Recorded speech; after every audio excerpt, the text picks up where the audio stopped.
22,300।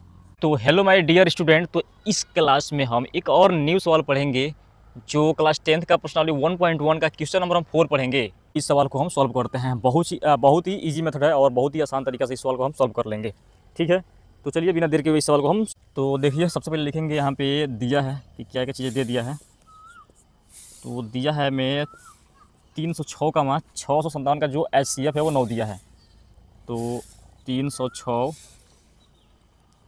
का मान 657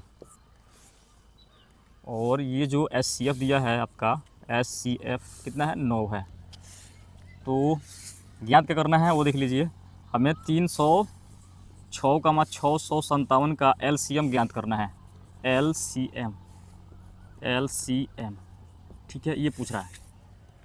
तो सबसे पहले हम LCM का सूत्र लगाएंगे। यहाँ पर लिख लेते हैं कोष्टक में 306 का मान 657 और लिखेंगे LCM।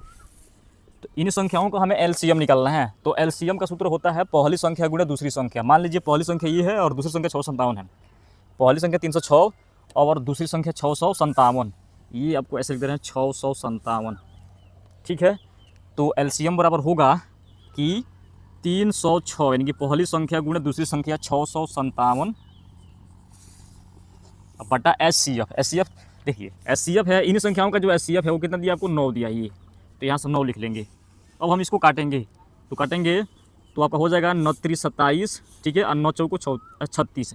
तो आपका आ गया 34 गुणा 657, 20,338। जब इसका गुणा करेंगे तो होगा 38।